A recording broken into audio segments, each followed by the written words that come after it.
Probably one of the most underrated characters in G1's history, and one of the best characters that happened to save him, if you will, in the movie, was G1 Perceptor. G1 Perceptor has a lot of love and a lot of hate. The character in the cartoon was great.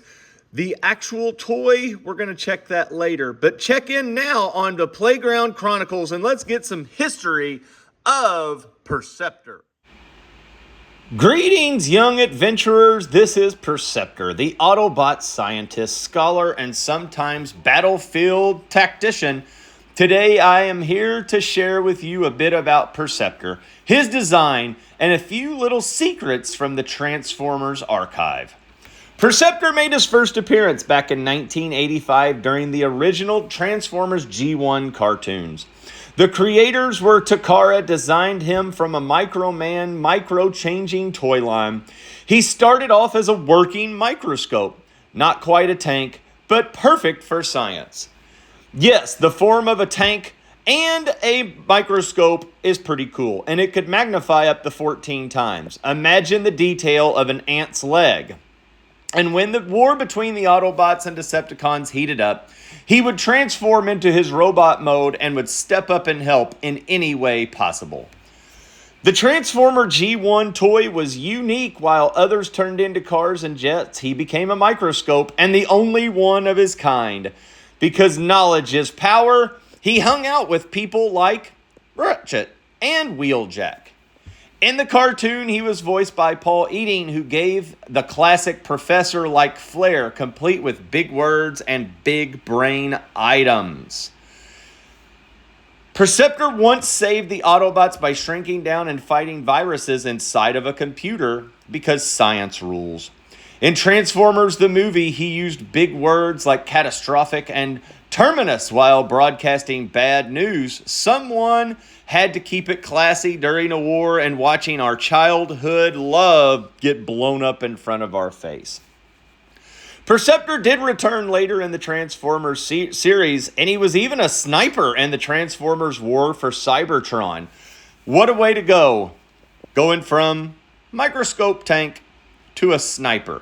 Perceptor has had a lot of different altercations in the world of Transformers, but his main one was in the G1 Transformers series, where you could see him talking to all the new ones. But he has been in every incarnation. As we've heard, there's a lot of cool different iterations of Perceptor. This one, it tugs at my heartstrings. For me, the only remembrance I have of Perceptor in the cartoon was the actual 84 movie and beyond. He was in there beforehand, but I just didn't grasp him. The G1 to me, when I was a kid, this was a Generation 2 toy. When all of the second things, the second waves came out, to me that was Generation 2. I know that's not how everybody has it these days, but that's how I had it back then. It is a very cool box that they have re-released here of Perceptor with Autobot City behind them, which is very cool. Got some explosions happening. Got the transformation sequence back here. And we're going to rip into this after we look back here. So we've got it's essentially the same toy as they had in the G1 retrospective of it. There's some differences, and I'm not going to know those differences because I never paid attention to this guy when I did have him.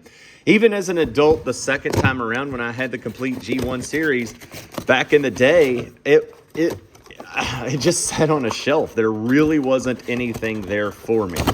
And so in taking this out, this is part of that plastic-free portion of it. There's that goes. And we've got some instructions. We're going to have some giblets back here. That's the... Why in the world is it taped that part? I know there's thieves. And if you're one of the thieves that steals this stuff, shame on you, because it drives me nuts. And then we should just set that aside. And then at least we got these hemp ties that are not so bad here. You know, they're wee. That one comes out, I hope. So while I'm doing this, I want to explain the new look that's going on here. So for me, the last 2 weeks have not been very favorable. I had 6.5 feet of water inside of my house from a river flood that we had, historical flood that came in. It pretty much demolished my whole basement. So the toy room that I used to do these in is gone. I will show it to you towards the end of the video just to give you a little glimpse into what we've been dealing with here. All of the collectibles and all of the toys and everything else have been stored. So it's going to be a little bit of a different maker for me to get everything in and to get everything back the way it was. And to be quite honest, it's going to take quite a while. All right. So anyway, of the sad story, let's take a look at this guy. So first off, the plasticky parts, there's no metal on this. This is 100% pure plastic. Let's see if we could get, let's see, I want to see this picture because does it have, it does have. So they have him going on the right shoulder in this peg. And then like this, I believe. And does that come up? No, yeah. Wow. This is why, this is one of the reasons I never, and it's my fault, 100% my fault. See, like why would that matter? For me, I wish this would have been, but on the picture, it has it on this side, but it has it hooking in here. Okay, let me see something. This could be broken live on the YouTube channel. What a way to come back. All right, there, we got it off. So this is hooking here, apparently, and this is going here, except I want it on. How do you get it? Oh, it does fold, double fold. Okay, so all good. All right, we're good. Done me. All right, so there's Perceptor. We've got his scope. Everything is happening. Woo! Everything is looking A-okay on him. So in robot mode, the new mold here outlines everything that is the same. Got the screws that move. They are going to go in and out via this. I cannot remember if this was how his arms or his hands went in and out. I don't remember. I do love the painted on Autobot logo there. I also do love the scope. I do miss the metallic and metally pieces and bits of this. Weirdly enough, nothing really is kicking with that. So weird for me. That part's weird for me. But all around the detail on the paint and everything else that has him cooking, I do like this blue, and I do like the red that pops. It's more of a cartoon accurate for me, and I like the paint scheme. I like the paint color. Does come with an instruction booklet here that has all the stuff in it that you could, oh, look, if I'd have read the instructions, it'd have been right there. Not in the mood to read the instructions. He does come with some weapons here, which is fantastic. Does have his blaster. That should go into his hand quite nicely if we can get it extended all the way. All right, so there is his blaster. And then the always cool rocket launcher that comes with me. So for a scientist, he does come rocked out and loaded and ready to fight. I mean, he was the scientist, he's kind of the new Wheeljack, and I honestly think that's why it bothers me that he got popular and had some popularity. But you know, as I always like to say, it is what it is. All right, let's transform this thing. So we've got everything. We've got to take the arms up, and they fold in as such, and then the hand will go in. And then the head goes down. The microscope will go in the middle of it, kinda, as such. This goes in. That goes in as well. And then, boom. So we've kind of got that. Nothing does click on this. So it's just kind of dangling. The tray will fold out to show his inner chest plate there. The legs come up. It does turn. And the feet will fold. And then it will kind of do a Dewey like this, and then a Dewey like this. And then, cool if you can make the transformer noises. That is not how it goes. It goes like that, and it folds inward. And then this rotates around us, not like such. It only goes one way. And then there's that. And then bam, and then voila, you have a working microscope that is in the picture right there. Does roll, which is kind of fun. Let's see, can you microscope it here? No. Let me see if I can microscope it.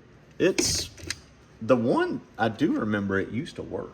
You could barely see through it, so not a very good microscope from compared to what it was. Now, for me in the picture, just like right there, that's what we got. I hated this. It doesn't really look like a telescope or a microscope to me. I'm cool with it. I think it's a fantastic idea. The cartoon had a much better version of it, but for me, with the transformations and everything else that's kicking with it, he's a robot mode guy for this old hack, and that's where I will go with him. That's where he will get displayed. We'd have a place to display him, honestly. Let's see. Does this? The plasticky parts are real. Like it's hard to get some of these out. I understand why a lot of the people who collected G1 are going to G1. I do think they're made better, but these reissues are nice because I haven't looked for what a Perceptor costs in real life. G1 complete, I'm saying 50, 60 bucks. Maybe I'll show you a picture right there. I doubt it though. But that's how my Perceptor is going to hang when I get the Transformers stuff all back out. Let's go learn a few more things about this, and thank you all for tuning in. The Perceptor toy was something living in the cartoon world when these new Transformers, the Generation 2 in my eyes, the second wave, came in. It killed my childhood. For most, it started a childhood, but for me, all of the original guys started fading in cartoons and on store shelves, and these new guys came, and then I went to G.I. Joe. Perceptor still holds a place in my heart because he's always the one who was there to get us to the end. And as mentioned, I'll show you the flood damage as everything was kind of whooped and destroyed downstairs. Last I'll mention of it in these videos, but I did say in the video that I would show it. The floor was destroyed. So to put it in perspective, we had water up to right here. And if you bring that back, that shows you how big it was. And if we walk over here, this is where the videos were with the black background, and then that's where a lot of the toys were. This is where the toys were stored, and there was the wrestling figures were over here, and they're all now in yellow boxes. So I hope to give you more. I'm hoping to get them out more now that we're in our house. We have been in a hotel for 9 days, and that has not been a vacation, I will tell you that. But there he is right there. Thanks for everybody tuning in. If you'll hit that thumbs up button for me, that'd be great. If you subscribe, that's even better. Until next time, peace out, home skillets.